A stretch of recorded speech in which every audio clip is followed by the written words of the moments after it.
as it is, because there's an energy that would sort of bind everybody together. I think that's the energy of creationism that binds it all together. I don't think it goes anything past that, because if there truly is a God, and if he truly created all this for us, he is the laziest, most insufficient boss ever, and he can hold that trophy high to say that I created all this, and I ain't doing nothing since. I'll put my kid down there to get supper, but I'm never going to do anything else about it. It just, I don't know. Seems what like a you just cop-out. described, in a nutshell, was Apple Podcasts. Sadly, I think you're right. That's funny. So my contention always all through university was, academically, it's called the epistemological juxtaposition of determination versus free will, wherein if God's omnipotent, God is all-knowing and all-seeing, therefore you cannot have free will. He knows what you're going to do. So you can claim to have free will all you want, but it's already predetermined.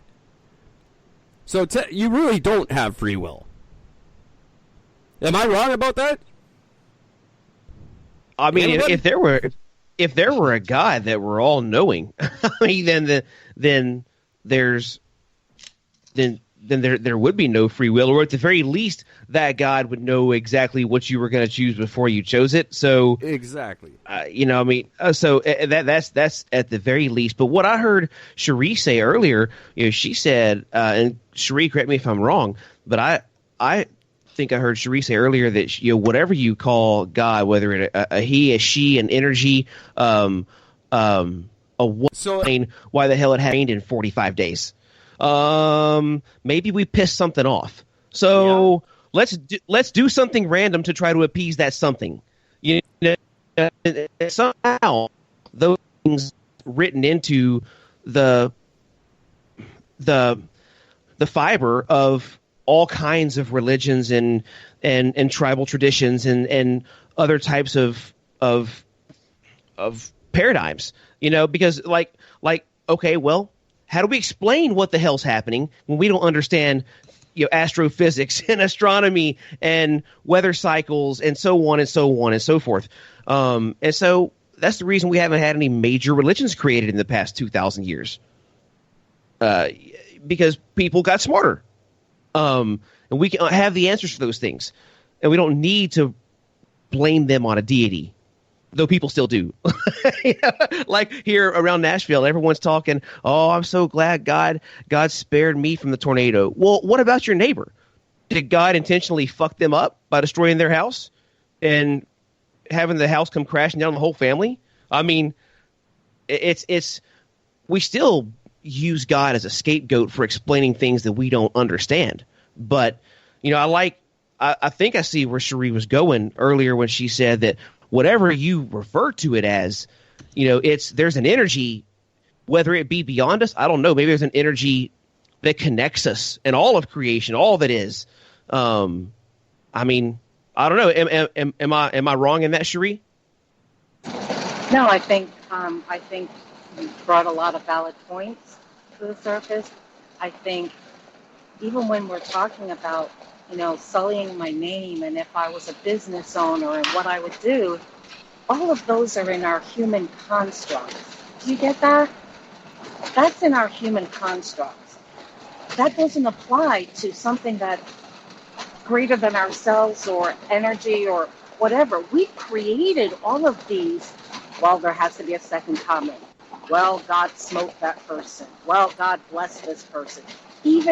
And we can see it today, like when we have our favorite sports teams and we have that lucky shirt, that we are so sure that we wear that shirt, we are going to win, right? Just something simple like that. And we construct this mythology to explain what's happening.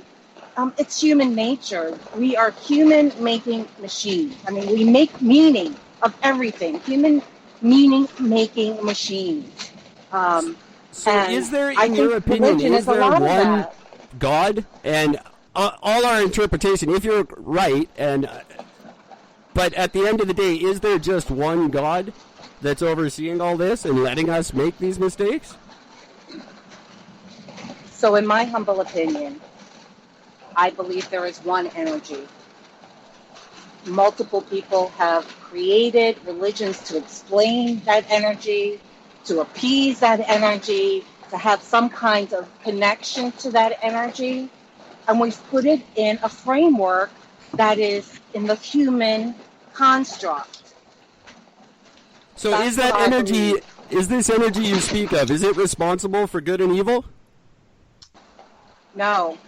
Good and evil is a human construct as well. So could So there if I- be all good without evil? Oh, I was fixing to go there if someone didn't. Like, if that's true, like, so if that's just a truly human construct, then technically that would mean that humans have the ability as an It's our entire... interpretation of an event. So let's say, for example, I'm just going to use... Uh-oh. Uh-oh. Oh, There she didn't get- goes. Okay. Okay, we lost you, Sheree. You're back. Oh, I'm back? Yeah. Okay, yep, I can see. I'm in the middle of nowhere, my friend, surrounded by mountains. So I apologize if I drop out. No worries. But if we did not get a job and we called that bad, is it really bad? no. or- Just waiting for the right or one to come is it- along. Maybe. Mhm. So I think so much of our interpretation of good and evil is subjective, and it's based on our perception of good and evil. I don't believe God looks at the allness that is God as good and evil. But there's certain criteria that fits the description of evil, no matter how you look at it. You know, a rapist, a pedophile, a Hitler, as an example, that does mass extinctions, or the few there before. That is the pure definition of evil, no matter what you are, no matter like if you're human or not. There's animals that would be looking at this going, are you out of your goddamn mind? We would, like, this is stupid. But even a deity that created all would have to recognize that difference between, like I said, the small things, absolutely. All that is just a matter of perception, like if my kid goes into surgery and if he comes out of surgery, is that God's will or was it the skill of the surgeons? That's all the easy stuff to put into question, and I'm fine with that sort of thing. But it's the big stuff that puts things into question, like war. You start a holy war against another group which strictly almost because every of their war belief. technically is. And when you break it down, And was less than. You say, the small things are a matter of perspective, but maybe, not saying this is what I believe, but maybe everything's a matter of perspective. But I don't know what that means if it is, but I would that makes say it way no, too only easy. because- That lets you get away with whatever you want. If you Yeah, if but you no, say no, that, but then here's- you can get away with anything and go, oh well, it's just I don't see it as evil, and my God doesn't see this as evil. Your interpretation's wrong. I can wipe out 6 billion Here's the people. difference, though. My God says that's not evil. See, but here's the difference. I get what you're saying, but here's the difference. And again, we'll use Hitler as a great example. Hitler didn't do what he did in the name of God. true. Hitler was all about the exploration of the different types of gods, the different types of the paranormal, and all that sort of stuff. It wasn't about religion. So that's where that argument would have to die out and fail, because it wasn't Hitler didn't do what he did in the name of God. But from the I was perspective just of a speaking- religious person, he had to, because you do everything you do is God's will. So if you're on Hitler's side, but you're religious, you have to say, oh yeah, this was commanded by God at some point. If you're the kind of believer in a God that thinks that your God is in control of everything on a direct level, and not even every Christian believes that.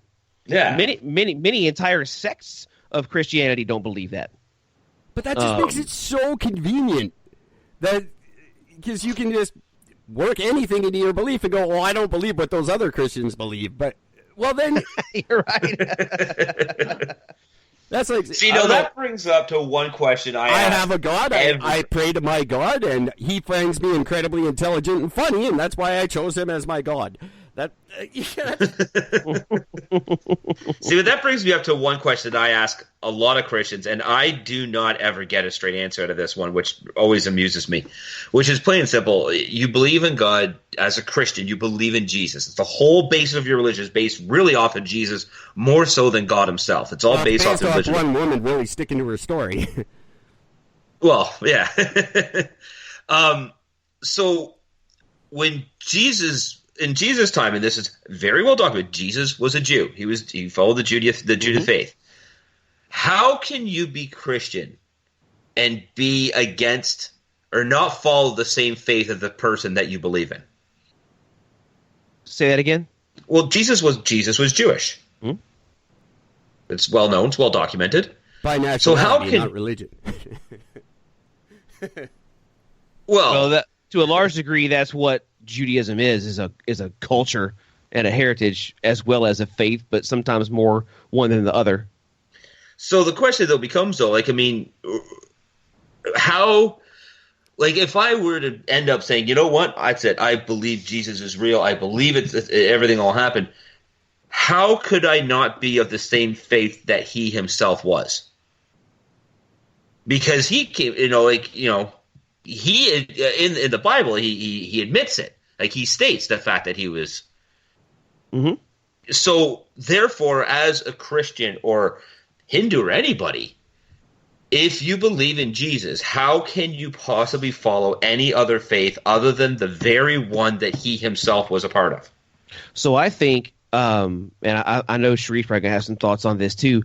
I think that what Jesus claimed to be was, quote unquote, the Lamb of God. He was the final sacrifice that covers all sin, right? That's what the New Testament says. So we don't he quote unquote free. So sometimes the Old Testament is referred to as the law, especially the first 5 books of the Old Testament, or the Torah to Jews. So there's all this sacrificial system and all these things. You have to sacrifice this many things for this many sins, and and that's a big part of, or was a big part of Jewish culture, right? And so Jesus is the final sacrifice to, quote unquote, fulfill the law once and for all. In Hebrew, in the actual Hebrew, it uses what's called the future perfect tense, right? He does it once forever. Does it one time and it covers for forever. And so if you want to make that argument and say, well, Jesus is the final sacrifice as far as Christianity is concerned, then now we're under a new set of rules, right? We don't have to worry about the law and doing X, Y, and Z and making sacrifices for this and that, because Jesus was the final sacrifice that covered everything, which, kind of like Eric's been said several times, is somewhat convenient. Right? We don't have all those rules because now we're under, quote unquote, grace. The grace of that final sacrifice. I say we as if I'm still a Christian, and I haven't been one for many, many years. But that's the way that it would be taught by someone that understands the text. And I'm sure Cherie has probably some thoughts on it as well. I'd love to hear those. Yeah, what you're talking about is the Christology of Jesus as the sacrificial lamb. There's other Christologies of Jesus being the Savior. There's other Christologies. So those religious sects stating that this is their understanding of what Christ's role was. So that's where we get all the different sects and segments, and we know there have been splits based on folks. Like, for example, when you look at the Catholic Church and the Eastern Orthodox Church, that split that happened was basically over what was Christ's role. Was Christ the Son of God, or was a separate God all to himself? And I mean, that was a huge split between the church and the Eastern Church. So once again, this comes down to mankind's definition of what is Christ's role. Who was Christ? What is Christ? And once again, it's our limited understanding of